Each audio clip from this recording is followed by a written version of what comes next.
All right, guys, welcome to belief number 3. And this is basically touching on the fact that we have these stories or these patterns in our head that are passed down from generation to generation in society in general that tell us that people with money are gross and dirty and greedy. So we're going to work through that today together. I just want to remind you as well about winning a pack of my affirmation cards. I'm so excited about these.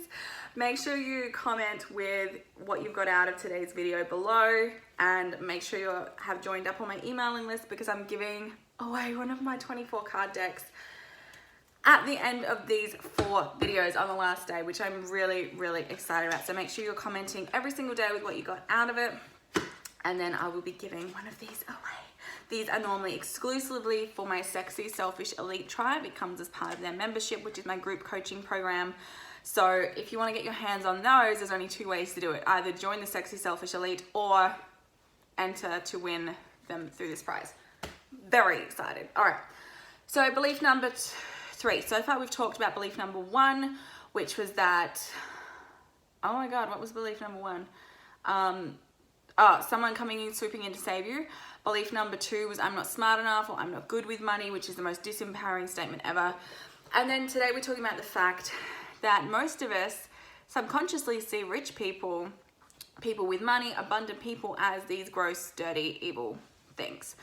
So I'm going to ask you, what comes to mind when I say rich bitch? What comes to mind when I say Miranda Priestley from The Devil Wears Prada? When I say Mr. Burns from The Simpsons? When I say Regina George from Mean Girls? Malfoy from the Harry Potter series? Walter, Greasy Walter from The Little Rascals? Or if you were like me, I grew up 90s, early 2000s, the TV show Angela Anaconda. If you remember that, we're probably old enough to hang out and be friends, but Angela Anaconda, Nanette Manoir. What comes to mind when I say really, really rich, abundant people? If I tell you someone's like super wealthy, what comes to mind? What type of words, phrases, feelings inside of you pop up? Because when we do this exercise in my 6-part program, Money for Mummy, in week 5, we dive deep into money stories, and we do this exercise, and it always opens people's mind up in a huge way. Because what happens is we're saying on a surface level, I want to be super rich and I want to be abundant. I want to have this amazing life.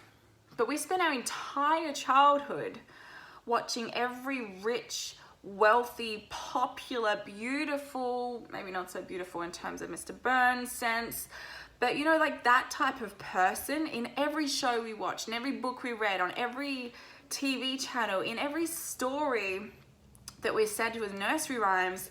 The rich person, the popular person, the beautiful person is always the evil douchebag. They're always the asshole. They're always greedy and slimy and evil, and they'll step over everyone to get to the top. You will never be able to attract more wealth and really push through those money mindset boundaries if you are judging other people for having wealth. All right, this all comes back to your money story and the way which you've been programmed to view rich people versus poor people, right? No one wants to be the Malfoys or in Slytherin in Harry Potter. Everyone wants to be Harry, the dude under the cupboard. We glorify struggle. We glorify scarcity. And we demonize and turn wealth into this icky thing. This works as well for women, successful women who are mothers. How many movies have you watched where, you know, they have a really great life, but the kids are miserable because mommy works so much, or the kids are upset because daddy's always on the phone? And it's always played up like you can't have both. You can't have wealth and be a good person, and you can't be really successful and be a good mother. But I'm here to tell you that it's bullshit, okay? It's absolute bullshit. This is just a story. You can have both. You can have your cake and eat it too. I'm abundant, I'm successful, I'm a boss babe, and I'm a really, really great mum, okay? And so reframe the way that you think. Because yes, there are probably some people out there who got to their wealth, got to the status level that they're at by doing the wrong thing, by stepping over people to get there. But how can we judge every single person who has any form of wealth based on a couple of idiot people, right? Change the way that you're thinking. If you are judging other people for having money, you will never be able to have it yourself, all right? Because every time you try to make more money, every time you get more money, your subconscious program is going, you're an asshole just like them, you're an asshole just like them. And that's when we self-sabotage and blow the money. We spend it, or we flit it away, or we make stupid decisions because we don't want to be a rich asshole, all right? So how do we move forward? Stop judging people for having money.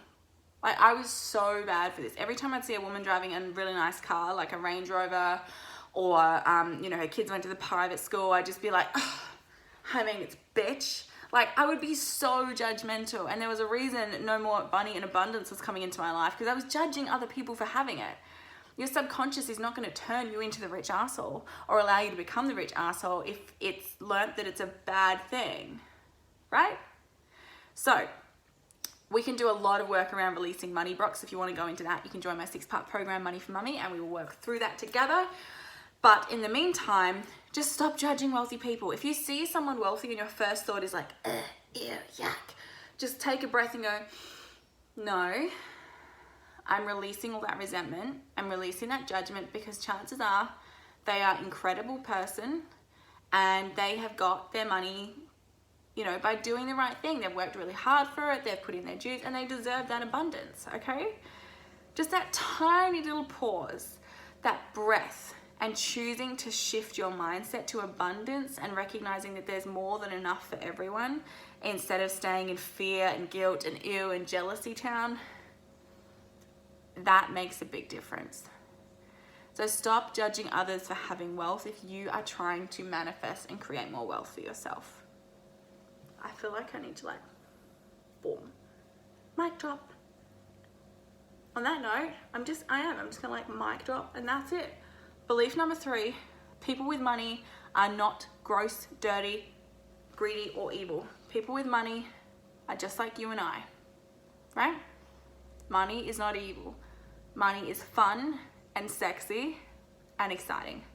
And I will see you tomorrow for day 4. Peace.